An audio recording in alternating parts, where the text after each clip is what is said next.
Apocalipsis capítulo 3, a partir del versículo 12.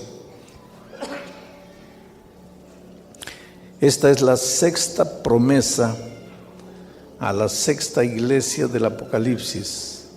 Es el mensaje a la iglesia de Filadelfia.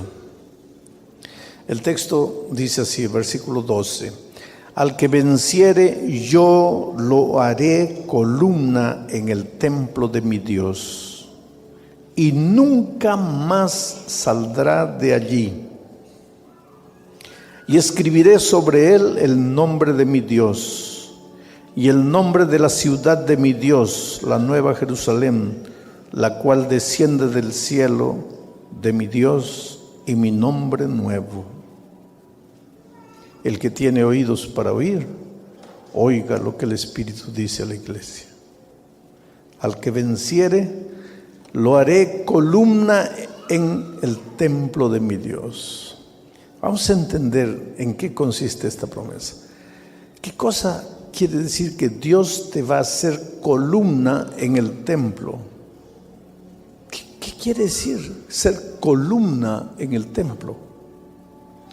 En primer lugar, tienes que entender que muchas partes de la Biblia, especialmente del libro de Apocalipsis, son simbolismos.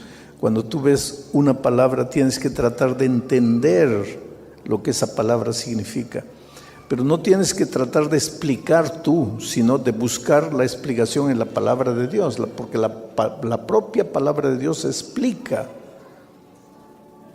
A veces los seres humanos estamos dándoles explicaciones humanas a los textos bíblicos y ahí nos metemos en problemas.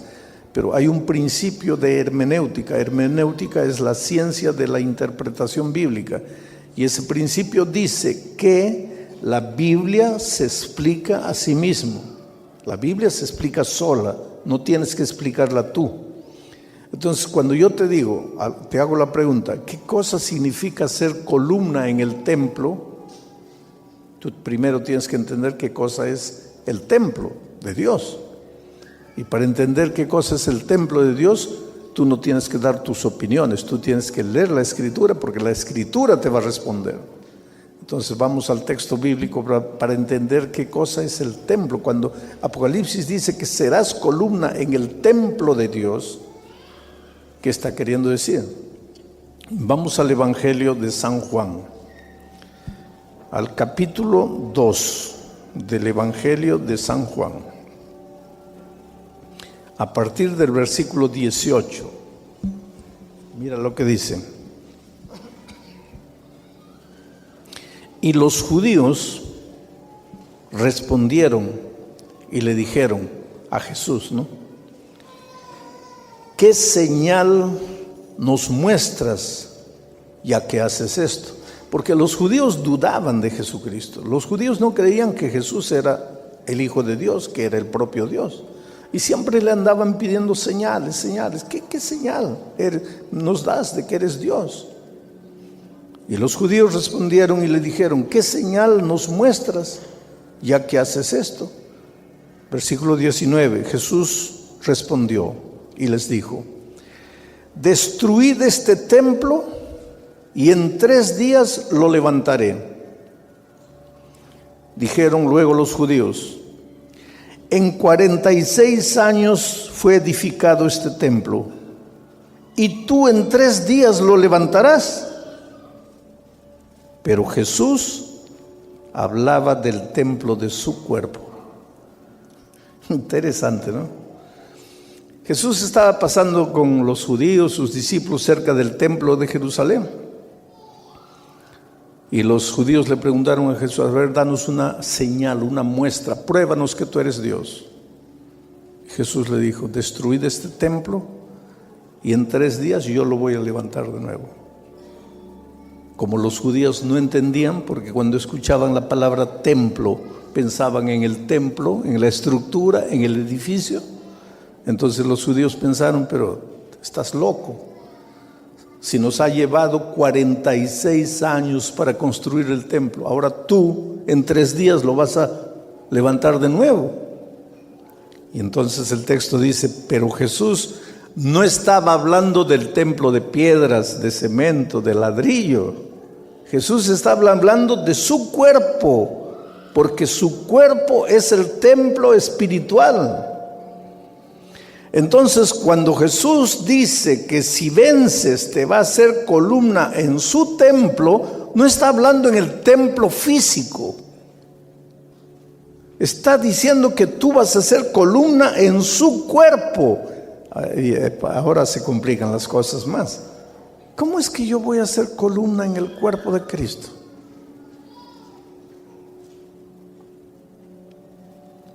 Vuelvo a repetir, deja que la Biblia explique, porque la Biblia explica todo. No trates de tú dar tus ideas particulares, humanas, deja que la Biblia explique. Y entonces ahora vamos al texto bíblico de Primera a los Corintios capítulo 12. Y vamos a leer a partir del versículo 12 y dice así: porque así como el cuerpo es uno y tiene muchos miembros, pero todos los miembros del cuerpo, siendo muchos, son un solo cuerpo, así también Cristo.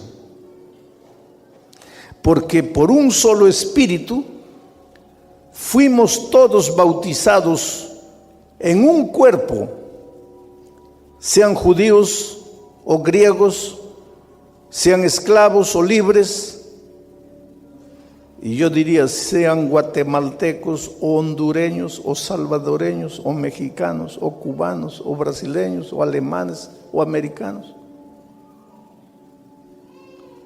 Trata de entender lo que Pablo está diciendo aquí. Pablo dice así: la iglesia es como un cuerpo. La iglesia es como el cuerpo espiritual de Cristo. Y así como un cuerpo tiene ojos, tiene oídos, tiene manos, tiene pies, tiene riñones, tiene hígado, el cuerpo tiene muchos miembros, pero todos los miembros son un solo cuerpo. Así también es con Cristo, con el cuerpo espiritual de Cristo, con su iglesia. Su iglesia es el cuerpo, el símbolo del cuerpo de Cristo. Y así como un cuerpo físico tiene muchos miembros, la iglesia espiritual también tiene muchos miembros. Ahí está un miembro, ahí está otro miembro, ahí está otro miembro, ahí está. Cada uno de nosotros somos un miembro del cuerpo de Cristo, del templo de Cristo. Y es interesante, ¿qué miembro del cuerpo de Cristo eres tú? Riñón, corazón, pulmón, hígado. Es interesante esta figura, porque en el cuerpo de Cristo a veces los miembros que más aparecen son los que menos trabajan. Y los que más trabajan a veces nunca aparecen. Y eso es así en la vida también. ¿Alguna vez tú has visto una muchacha andando con la foto de su riñón? ¿Ah? Mira mi riñón. ¿No? Pero has visto a una muchacha andando con la foto de sus ojos. Mira mis ojos, azules, bonitos, verdes. Ahora yo te hago una pregunta. ¿Un cuerpo puede vivir sin ojos? ¿Puede vivir sin ojos? ¿Y sin riñón puede vivir? ¿Qué es más importante en el cuerpo, los ojos o el riñón? Pero nadie anda con la foto de su riñón. Todos andan con la foto de sus ojos. ¿Qué está queriendo decir esto? Que a veces en la iglesia los que más aparecen no son los más indispensables. Y a veces los más indispensables nunca aparecen. Cuando tú entras a la iglesia tienes que tener conciencia de eso. Por ejemplo, en esta campaña evangelística, ¿quiénes están trabajando? Mira, ¿quién levantó esos focos con las lámparas? ¿Quién está atrás de las cámaras? ¿Quién está en los computadores? ¿Quién controla el sonido? ¿Quién limpió la iglesia? ¿Quién colocó las flores? ¿Quién visita a las personas en las casas para estudiar la Biblia con ustedes? No soy yo. Yo no hago nada de eso. Yo salgo del hotel, vengo aquí y estoy 1 hora aquí, todos ustedes mirándome. Y termina y me vuelvo al hotel. No trabajé nada. Y las cámaras me están agarrando, mi rostro está yendo para todo el mundo. Y el hermano que cargó la lámpara, el hermano que colocó la flor, el hermano que barrió el piso, ¿por qué no mandan el rostro de él para todo el mundo? Es que así es la vida. Así es la vida. Y en la iglesia de Dios también son las cosas a veces así. Nunca te sientas insignificante en la iglesia de Dios. Nunca te sientas, no, yo no soy nada, yo no soy nadie, a mí nadie me saluda, a mí nadie me da importancia. No, nunca. Porque una vez yo estaba hablando justamente del cuerpo de Cristo en el Brasil y dije, cada uno de ustedes es un miembro. ¿Quién eres tú? ¿El brazo derecho? ¿La mano derecha? ¿Cuál de los dedos de la mano derecha? Cada uno es un miembro. Hay una viejita levantó la mano y dice, pastor, ¿yo qué seré? Yo seré un pelito. Como diciendo, yo no soy nada. Un pelito, ¿qué es un pelito? Un pelito, querido, cada mañana cuando yo me veo en el espejo, veo la importancia de un pelito. Entonces nunca digas yo soy un pelito, yo no soy nadie. Tú puedes ser un pelito, sí, pero eres importante. Cada uno tiene su lugar en la iglesia de Dios. Unos hablan, otros no hablan. Pero es que el que habla es boca, el que no habla es pie. ¿Cómo la boca vendría aquí a hablar si el pie no hubiera querido venir? Pues entonces el cuerpo funciona así. Todos los miembros, cada uno desde su punto de vista, desde su esquina, trabaja, colabora y ahí el cuerpo funciona. Tú eres miembro del cuerpo. Tú eres columna. ¿Para qué sirve la columna? Porque en la columna se sostiene toda la estructura. Tú eres columna del templo de Dios. Pero para eso, mira lo que tienes que hacer. Ahí vamos a volver a leer el texto de 1 Corintios 12. Porque así como el cuerpo es uno y tiene muchos miembros, pero todos los miembros del cuerpo, siendo muchos, son un solo cuerpo, así también es Cristo. Porque por un solo espíritu fuimos todos bautizados en el cuerpo de Cristo. La única puerta de entrada para ser columna en el templo de Dios es el bautismo. Esa es la puerta de entrada para que seas columna en el templo de Dios. ¿Y por qué la promesa a la iglesia de Filadelfia dice, al que venciere yo lo haré columna en mi templo? ¿Por qué? Porque tienes que vencer. ¿Vencer qué? Vencer el miedo, vencer el preconcepto, vencer las dudas, porque las grandes dificultades que tú tienes para bautizarte son las dudas. Porque muchos de ustedes ya están estudiando la Biblia, pero piensan así, ¿será que me bautizo? Y si me bautizo, ¿no estaré cometiendo un error? Después me voy a arrepentir de ese error. ¿Será que esta es la iglesia? Hay tantas iglesias en el mundo. ¿Será que estoy haciendo bien? ¿Será que no estoy haciendo bien? O entonces tú te preguntas así, pero yo ya fui bautizado por inmersión en otra iglesia, ¿y ahora por qué me quieren bautizar de nuevo? O entonces otra interrogación que entra a tu mente y te dice así, Pero cuando yo era un bebito de 6 meses me bautizaron. Entonces yo ya estoy bautizado. ¿Por qué tengo que bautizarme de nuevo? Interesante que la Biblia responde a todas las preguntas. A todas las preguntas. Y la Biblia presenta las características de un bautismo auténtico, verdadero. Y te voy a mencionar algunas características. Mateo 28, cuando el Señor Jesús da la misión, mira lo que dice. Vamos a Mateo 28. Voy a gastar un poco de tiempo, pero tengan paciencia porque ustedes necesitan saber estas cosas. Mateo capítulo 28, versículo 18 en adelante dice: y Jesús se acercó y les habló diciendo: toda potestad me es dada en el cielo y en la tierra. Por tanto, id, haced discípulos a todas las naciones, bautizándolos en el nombre del Padre y del Hijo y del Espíritu Santo, enseñándoles que guarden todas las cosas que os he mandado, y he aquí yo estoy con vosotros hasta el fin del mundo. ¿Cuál es la primera condición para que una persona sea bautizada? La persona tiene que tener la capacidad de aprender, porque tiene que ser enseñada, porque tiene que ser hecha discípula. Si no tiene la capacidad de aprender, si todavía no puede ser enseñada, si no tiene capacidad mental, emocional de aprender, no puede ser bautizada.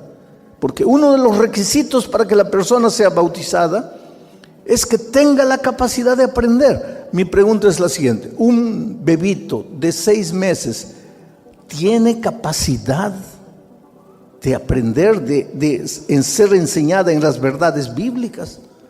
Todavía no, va a tener, pero todavía no la tiene. Y si no tiene capacidad de aprender, ¿cómo puede ser bautizada?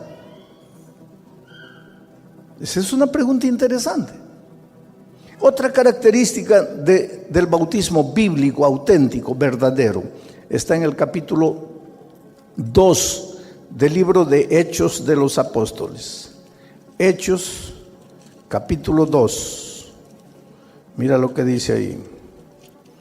En el versículo 38,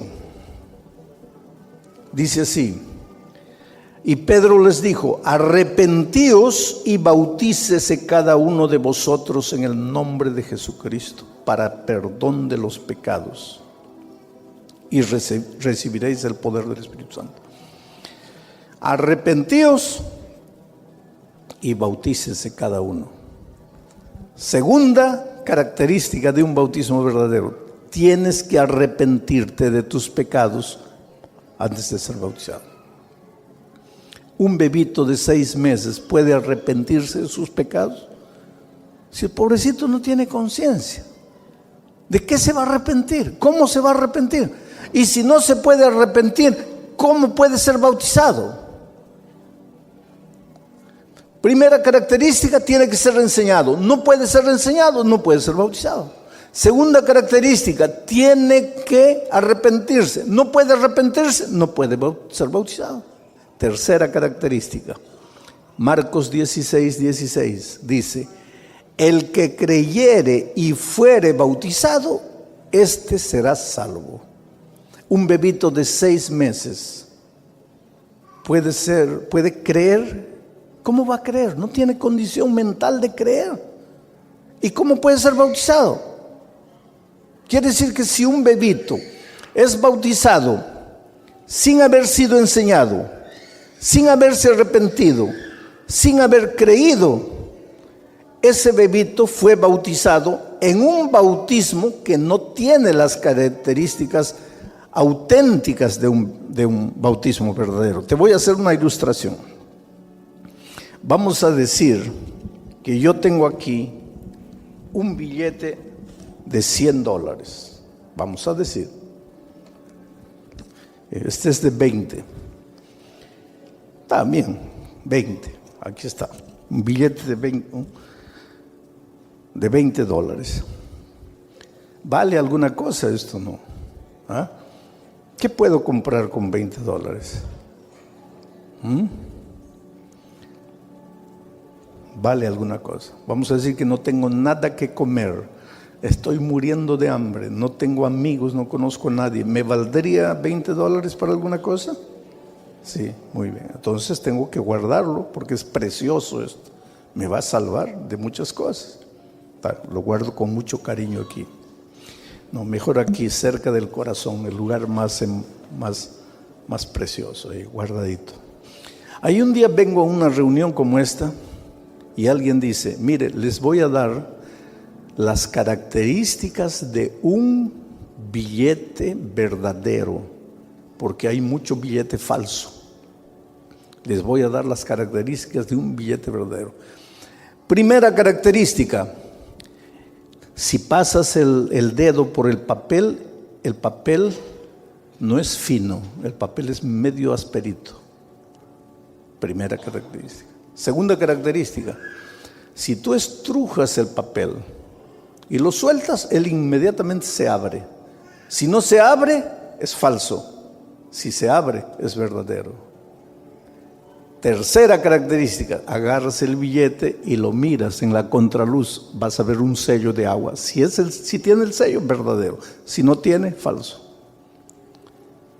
Entonces tú estás hablando aquí y yo sentado ahí saco mi billete para ver si es verdadero o falso.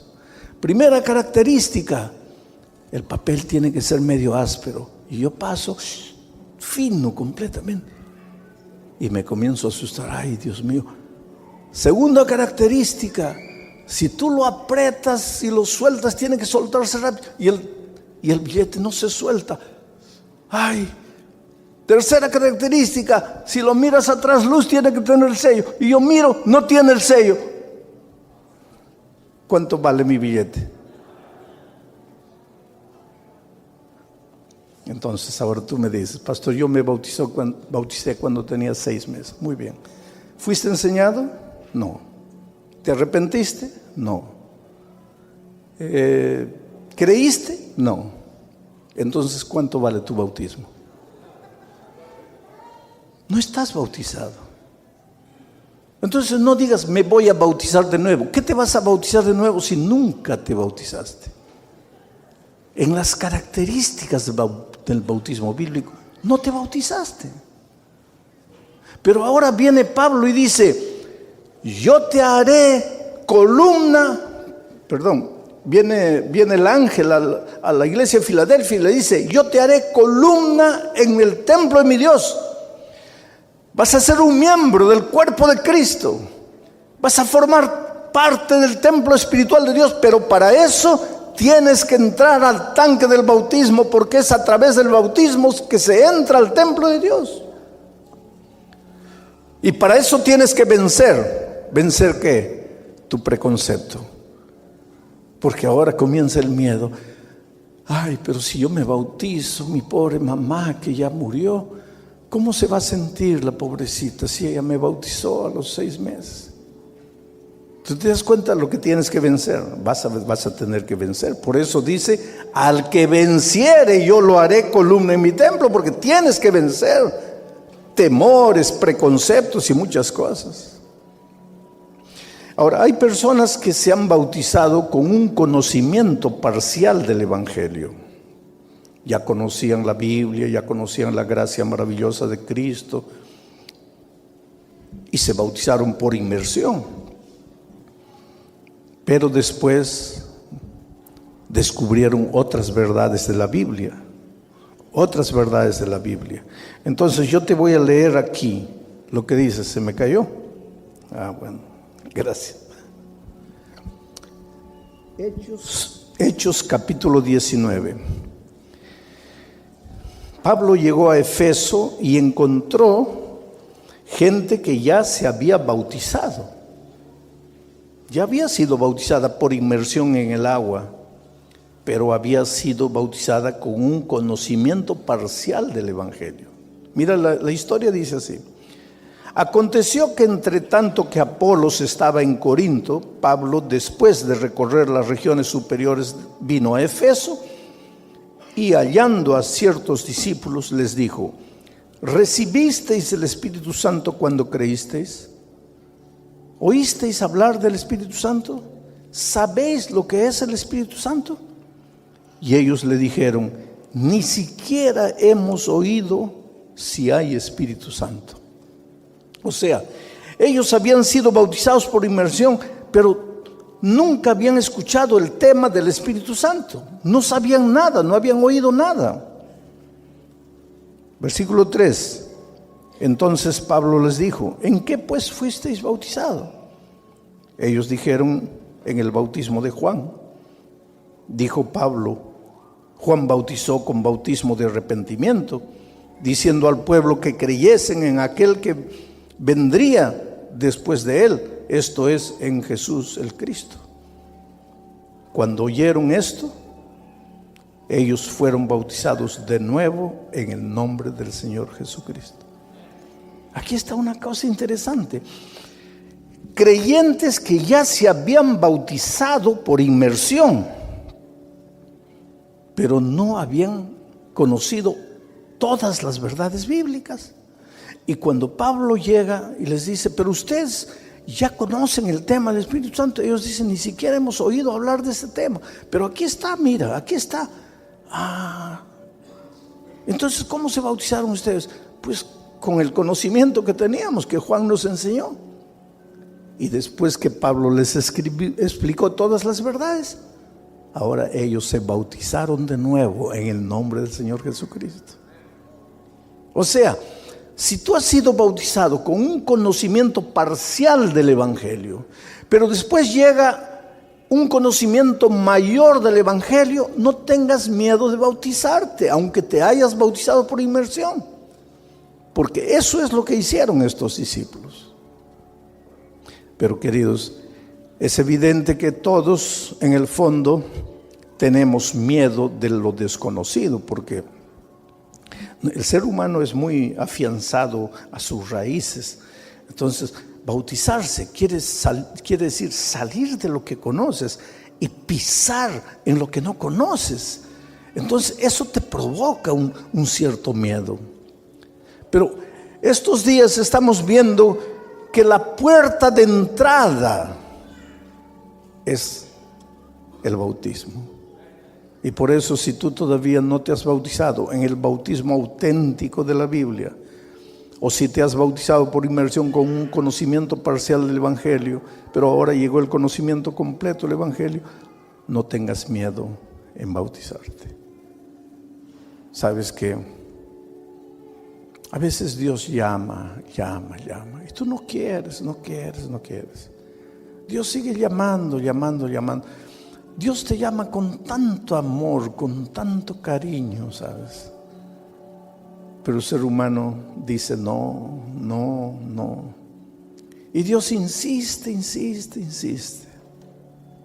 Y yo no sé hace cuánto tiempo tú estás conociendo la palabra de Dios y estás diciéndole no al Señor Jesucristo. Una vez una señora me invitó a su casa. Ella era miembro de iglesia. El esposo no quería saber nada de la iglesia. El esposo literalmente odiaba a los adventistas, odiaba a los pastores. El esposo maltrataba a la esposa por causa de la fe. Ella fue una mujer valiente que tomó la decisión de bautizarse. Pero después de eso, el esposo le hizo la vida un infierno. Y cuando yo llegué a aquella ciudad hace muchos años, ella inocentemente pues pensó: si el pastor Bullón viene a comer a mi casa y habla con mi esposo, yo sé que Dios va a usar al pastor para tocar el corazón de mi esposo. Pobrecita, ella desde su punto de vista humano pensó: esa es la salida. Pero decía: ¿cómo lo traigo al pastor Bullón? ¿Cómo lo traigo a mi casa al pastor Bullón? Entonces usó un argumento que yo no pude rechazar, porque me dijo así: mire, mi esposo, todos los pastores lo conocen, él no quiere saber nada de la iglesia adventista, él odia a los pastores, odia a la iglesia, pero a usted, él lo quiere. Y si usted viene a la casa, porque él lo está invitando para almorzar, venga. Y pues yo dije, pues, si yo no voy, puede ser que ese hombre se pierda solo porque no fui. Pues voy. Y cuando llego a la casa me doy cuenta que el esposo no me invitó para nada. Que el esposo no quería saber y me odiaba tanto cuanto a los otros pastores.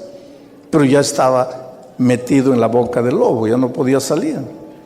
El hombre me miraba. No, era un ambiente horrible, horrible, porque él no me quería, él no decía bienvenido, yo estaba contra la voluntad de él, pero ella, pobrecita, me llevó engañándome para ver si tocaba el corazón del esposo. Entonces llegó la hora del almuerzo, se sirvió, yo me senté ahí, pero una situación incómoda, completamente incómoda. ¿Cómo tú te sentarías a la mesa de un hombre que no te quiere ahí? Y esa era mi situación, completamente incómoda. Y para remate, en medio del almuerzo, la esposa me pisca el ojo, como diciendo, pastor, ya empiece a hablarle. ¿Cómo le hablo si no había abertura para eso? No habría. Y una segunda vez me pisca el ojo. Y yo dije, no, si el hombre se da cuenta que ella me está piscando el ojo, aquí nos mata a los dos. Y pues antes que me comprometa más, ya le hablé al hombre, ¿no? Y el hombre se levantó, golpeó la mesa así. Y dice, mire, yo no lo invité a mi casa, pero lo recibí. Y lo mínimo que yo espero es que usted me respete. Yo no me meto a su casa a querer convencerlo a usted de nada. Usted no puede entrar a mi casa a querer convencerme que su iglesia es la verdadera y que la mía no. Yo lo recibí. Yo respeto a mi esposa. Lo mínimo que espero es que ella me respete a mí. Aquel almuerzo es inolvidable en mi vida. Me fui, pasaron años, ¿sabe? Casi 10 años. Y un día vuelvo a esa ciudad a predicar, una noche.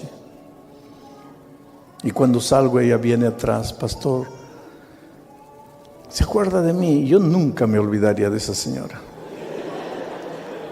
Sí, hermana, me acuerdo de usted. Mi esposo quiere que lo visite en la casa. Yo le digo, mire, hermana, yo me acuerdo la última vez que él me invitó a su casa. No, pastor. Y ahí empezó a llorar. Y me dice, ahora sí, pastor. Él está bautizado, él es miembro de iglesia, solo que él no puede caminar. Y especialmente en el invierno, así en el frío, le duelen los huesos, él no puede. Él cuánto hubiera querido venir. Porque él quiere pedirle perdón por lo que le hizo hace años. Yo le digo, pero hermana, ¿cómo finalmente él se bautizó? ¿Cómo? Me dice, pastor, es una historia dolorosa. Mi esposo no quería saber nada de Jesús, usted sabe, pero una noche, borracho, venía de una fiesta, ebrio, dirigiendo su carro, salió de la carretera. No murió, pero quedó 8 meses entre la vida y la muerte. En ese tiempo el socio de la empresa de él se apoderó de la empresa. Cuando él salió condenado a una silla de ruedas para el resto de la vida. Y se dio cuenta que había perdido la empresa, que el socio bandido se apoderó de la empresa. Para la recuperación de él tuvimos que vender propiedades, no tenemos nada, vivimos en una pequeña casa. Y un día, pastor, yo entré a la casa, lo encontré llorando. Le dije, ¿qué te pasa? Y él me dice, ¿tú crees que Jesús me aceptaría como estoy? Claro, ¿por qué no? Y él dice, no. Cuando yo tenía dinero, tenía una empresa, tenía vida, tenía salud, yo nunca quise. Ahora sin nada, enfermo, sin poder andar, ¿tú crees que Jesús me va a aceptar? Y ella lo abrazó y lo besó y le dijo, claro, ¿Quién te dijo a ti que Jesús estaba interesado en tu empresa, en tu dinero? Jesús te ama a ti. Y un día fue al tanque del bautismo, cargado por 4 diáconos, y lo hicieron entrar al tanque y fue bautizado. Yo me pregunto, él no podría haber venido andando con sus propios pies, así como tú cada noche te levantas y vienes. ¿No podría haber entrado al tanque del bautismo andando con sus propios pies? Podría. No quiso. Durante años y años Dios lo llamó con amor, lo llamó, no quiso. Un día la vida se encargó, sus propios errores, sus propias decisiones, porque nadie lo obligó a dirigir el vehículo ebrio.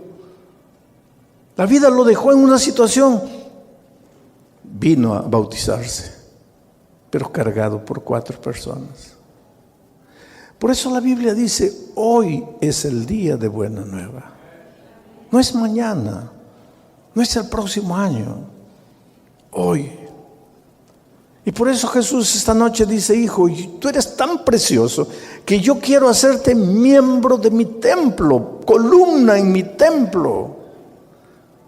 Tú me vas a servir, tú vas a ser un predicador del Evangelio, tú vas a ser una cantante del Evangelio, tú vas a, un día, de aquí a 2, 3 años, vas a estar corriendo, participando de la vida de la iglesia, pero sentado ahí sufriendo. No, yo tengo un plan para ti, tú vas a ser columna, sustentáculo, las columnas que sostienen mi templo, tú eres importante para mí, pero tienes que bautizarte.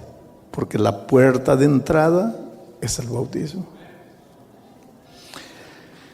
Y sabes que Benjamín, Gloria y Alan entendieron eso. ¿Y por qué los menciono? Porque Benjamín, Gloria y Alan fueron miembros de una iglesia y fueron bautizados por inmersión. Y durante esta semana ellos lucharon mucho porque decían así, si ya fuimos bautizados por inmersión, ¿por qué necesitamos bautizarnos de nuevo? ¿Acaso la Biblia no dice que hay un solo bautismo? Sí, la Biblia dice que hay un solo bautismo. El único bautismo auténtico, verdadero, en el que te bautizas cuando has cumplido todos los requisitos bíblicos. Y si te has bautizado sin cumplir los requisitos bíblicos, entonces no estás bautizado. Entonces no digas que te estás bautizando por segunda vez, te estás bautizando por primera vez en tu vida. Y esta noche pues Benjamín entra al tanque del bautismo. Benjamín enseña la palabra de Dios, él conoce la Biblia. Imagínate, yo hablando con él atrás le decía, ¿cómo vas a hacer una bendición para esta iglesia? ¿Cómo vas a predicar el Evangelio ahora con una fuerza completa? Su esposa estaba animadísima, feliz de la vida. Y Alan, que ama mucho a sus padres, en la flor de la vida, en la juventud, también decidió unirse a sus padres en la ceremonia bautismal de esta noche. En este momento ellos están entrando.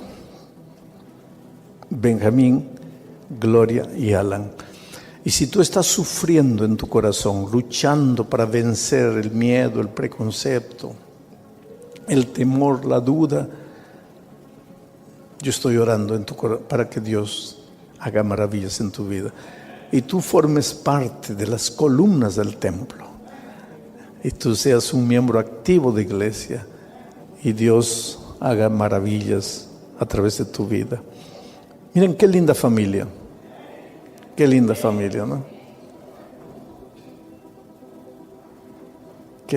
familia. ¿Sabes? Ellos, como toda familia, tienen sus luchas, sus dificultades de relacionamiento. Son una familia normal, humana, pero una familia que ama a Jesús. Y Jesús los va a ayudar, pero ahora en este momento cuando salgan del agua ya son columnas del templo de Dios. queridos, por la decisión que han tomado, para que nuevamente ustedes sientan en su corazón la paz del Evangelio, de la gracia maravillosa de Cristo, para que caminen en caminos de victoria, de obediencia a la palabra de Dios, y para que sean columnas en el templo de Dios. El pastor Francisco, como ministro del Evangelio, los bautiza en nombre del Padre, del Hijo y del Espíritu Santo. Amén.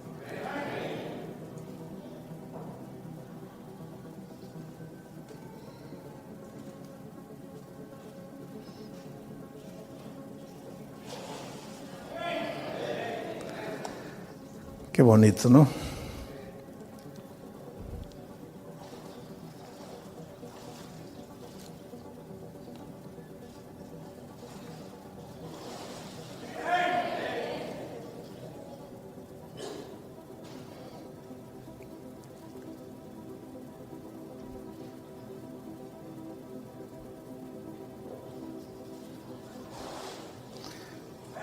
Dense un abrazo ahí. Quiero que estén un abrazo así, muy bien. Qué bonito, ¿no?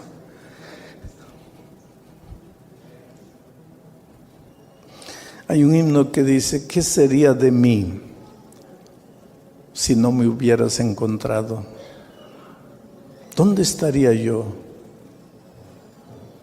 si no me hubieras buscado? Sería como un pájaro herido, vagaría sin rumbo, sin dirección. Dios te encuentra en la vida como una piedra bruta, pero ve dentro de ti el diamante que existe. Y si tú le entregas la vida, Él te va lapidando, te va lapidando, te va lapidando. Y saca de ti el brillante, el diamante que nadie conoce. Entrégate a Jesús, ríndete a Jesús. El llamado de esta noche no es para todos. Los miembros de iglesia bautizados ya un día tomaron su decisión. Las personas que se levantaron anoche ya no necesitan levantarse esta noche, porque anoche ya tomaron su decisión del bautismo. El llamado de esta noche es para los que quieren bautizarse, quieren prepararse para el bautismo, pero que no se han levantado anoche, porque no estuvieron o porque no pudieron, pero que esta noche sienten que quieren ser columnas en el templo de Dios. Voy a estar orando en mi corazón para que el Espíritu de Dios te traiga.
Vamos al texto bíblico, Romanos capítulo 5, versículo 1, dice así: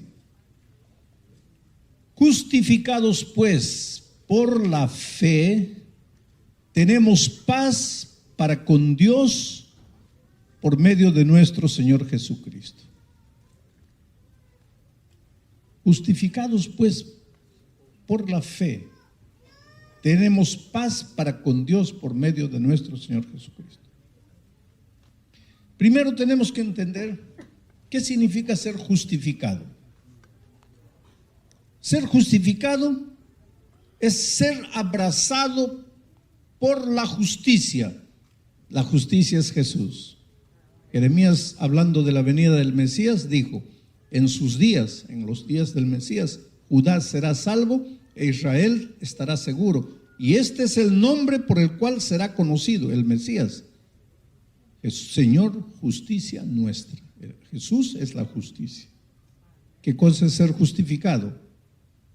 Es ir a Jesús y ser abrazado por Jesús. Eso es ser justificado. Cuando estás lejos de Jesús, eres un pobre pecador, porque si Jesús es la justicia y tú estás lejos de la justicia, estás en la injusticia, o sea, en el pecado. ¿Quieres dejar de ser pecador? ¿Quieres volverte un hombre justo? Es simple. Regresa a la persona justicia. Y cuando Él te abraza, eres justo.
simple. Si tú me preguntas aquí, en el territorio del pecado, pastor, ¿qué debo hacer para salvarme? La respuesta es, cree en el Señor Jesucristo y serás salvo tú y tu casa. Entrégate a Jesús, ve a Jesús. El problema que para ir a Jesús, el diablo levanta una montaña de dificultades. La gente te critica, la gente te acusa, tu conciencia te acusa, te sientes culpable, te sientes indigno, te sientes que no mereces, quieres hacer algo bueno para ganar el favor divino. Montañas de dificultades. Tú no tienes que preocuparte por nada. Tú quieres regresar a Jesús, ve. Pero primero no tengo que corregir mi vida. No tienes que corregir nada. Ve a Jesús. Y el mejor ejemplo de eso es el hijo pródigo. El hijo pródigo estaba aquí, en el corral de los puercos, alimentando puercos,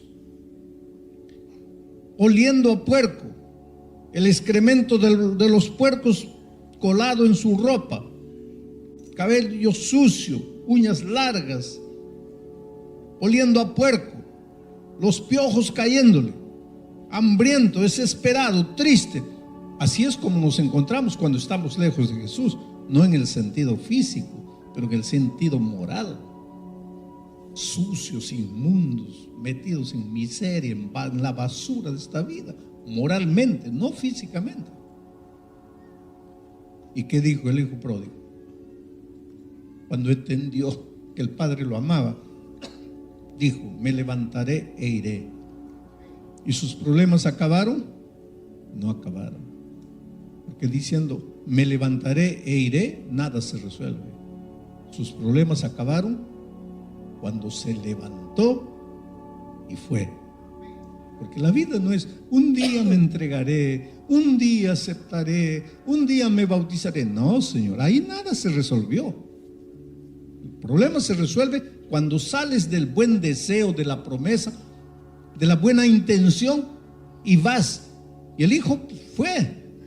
¿O qué dice la parábola? Que primero se bañó, se cambió de ropa, se cortó el cabello, se echó perfume y lindo y bonito se fue al papá. No, fue así como estaba, oliendo a puerco, sucio, inmundo. Y el padre lo abrazó. Porque si tú vienes a Jesús, Él te recibe como eres, porque te ama. Y no importa si vienes inmundo, vienes sucio, asqueroso, oliendo a puerco, ven a Jesús. Él te abraza, te toma en sus brazos, Él te cambia la ropa, Él te saca la ropa inmunda y te da el blanco manto de su justicia divina. Él te limpia, Él te baña, Él te transforma. Y ahora cuando estás en Jesús estás justificado. Pero Pablo, mira lo que dice: justificados pues por la fe. ¿Qué cosa es por la fe? Es que tú no tienes que creer en esto. Fe es creer, fe es confiar. Tienes que creer. A ver, pastor, pruébeme. No, ¿qué te voy a probar? ¿Cómo te voy a probar? Yo no tengo pruebas. Quiere decir, pruebas teóricas yo no tengo, pero yo te muestro delincuentes que fueron transformados. Yo te muestro traficantes de drogas que se arrepintieron. Yo te encuentro asesinos, guerrilleros que mataron y se entregaron a Jesús. Yo te puedo mostrar lo peor de la humanidad, que un día aceptó a Jesús y fue transformada. Esas son las mejores pruebas del Evangelio. Pero tienes que creer. Tienes que creer que cuando vas a Jesús, Él te acepta como eres, Él te recibe como eres. Y cuando vas a Jesús, Él te da un regalo lindo. ¿Cómo se llama ese regalo? Lee el texto. Justificados pues por la fe, tenemos que, ¿cómo se llama el regalo que Jesús te da? Paz. Paz. Vamos a decir esta noche, yo te digo, entrégale la vida a Jesús, y tú vienes corriendo aquí y Jesús te da un regalo. y se llama paz. Mucha gente no entiende ese regalo de Dios, porque vamos a decir que tu vida está destruida, acabada, estás endeudado, has agarrado dinero con agiotas y te están amenazando con matar si no pagas. Y hay casos así. Una señora un día me dice: pastor, estoy desesperada, no sé qué hacer, ore por mí. ¿Cuál es tu problema?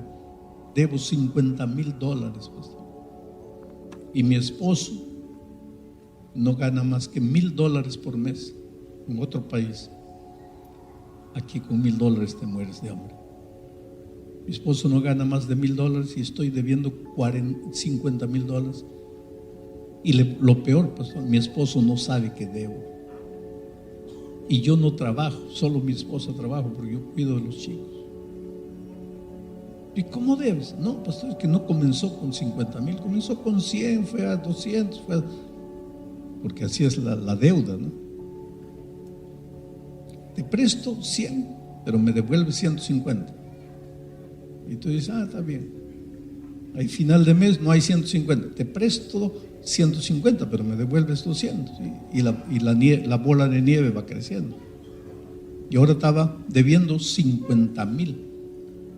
Y me dice: pastor, y lo peor, he agarrado dinero con agiotas y me están amenazando con matar si no pago. Le digo: pero dile a tu esposo. Pastor, si le digo, él me mata. Pobre mujer. Si no dice, los agiotas la matan. Si dice, el esposo la mata. Ya no hay salida. Tú sabes que esta noche aquí entre ustedes hay gente en la jaula de la deuda sin saber qué hacer.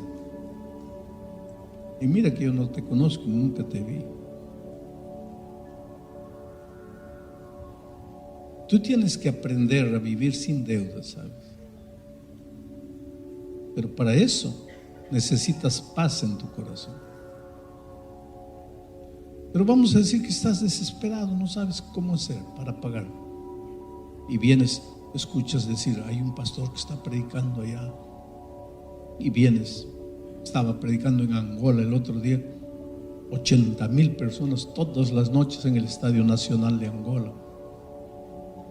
Y durante la semana tomé un taxi en la calle y el taxista me dice: ¿de dónde vienes? De Brasil.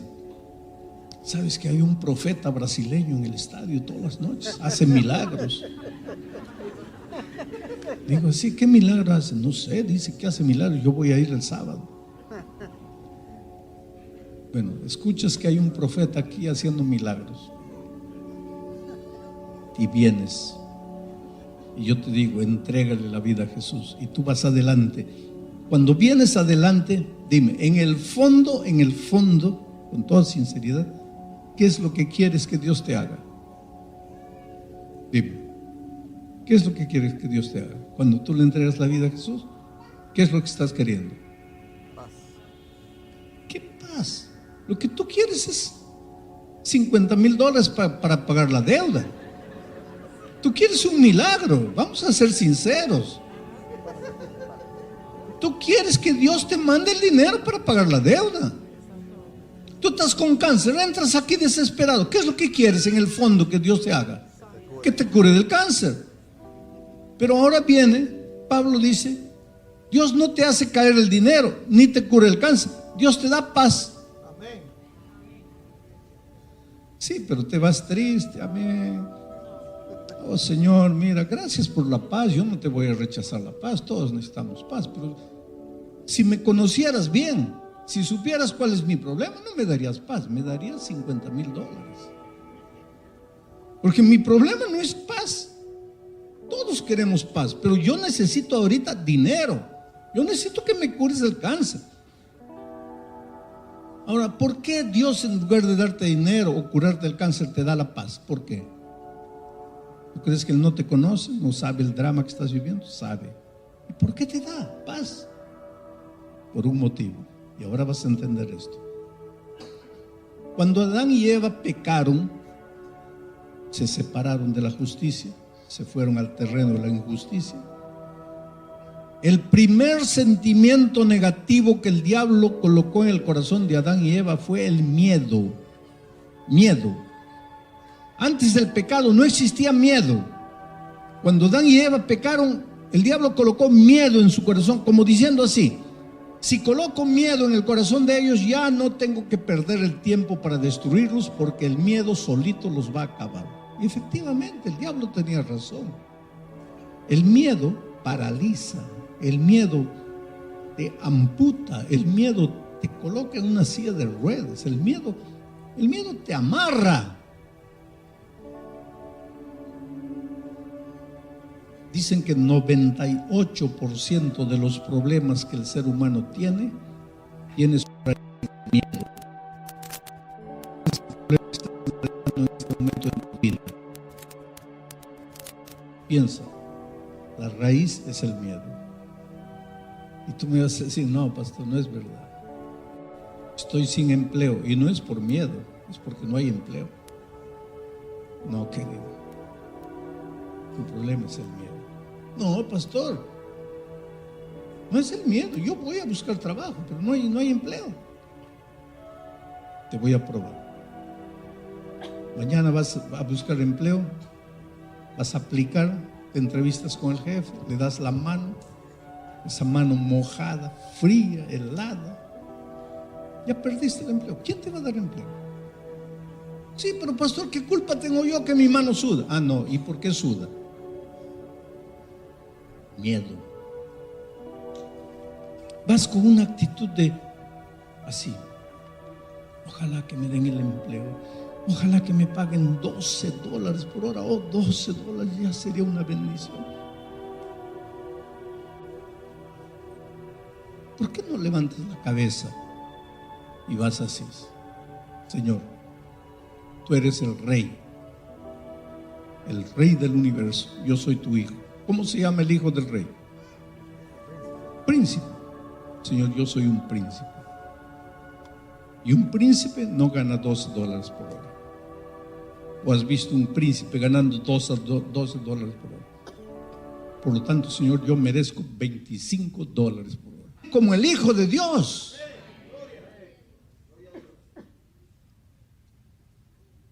¿Qué le dijo Dios a Abraham? Sal de tu tierra. Voy a traer el versículo para nuestros días, lo voy a transliterar.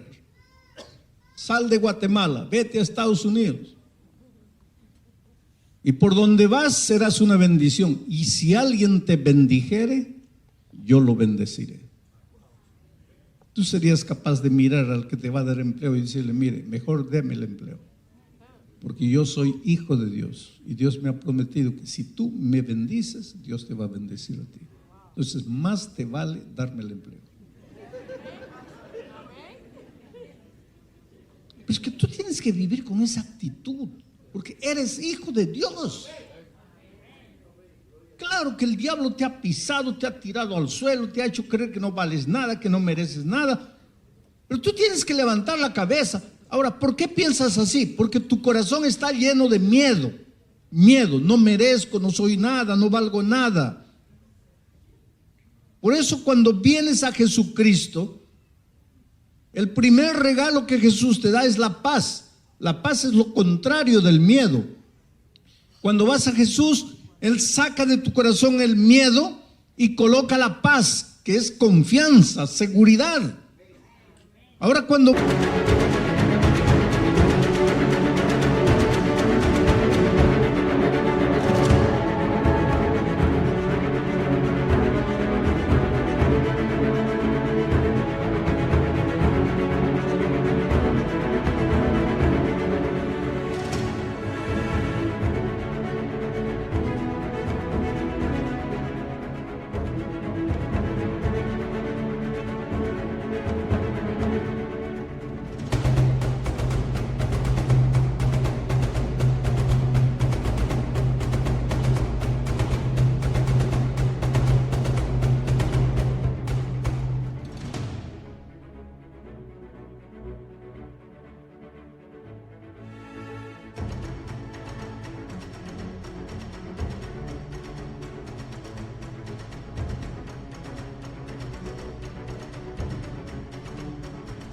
Vas a buscar empleo, ya no vas mirando al suelo, "Oh, ojalá que me... No, ahora levantas la cabeza, porque ahora tu corazón está lleno de paz, de seguridad, porque ahora sabes que Jesucristo está contigo, a tu lado.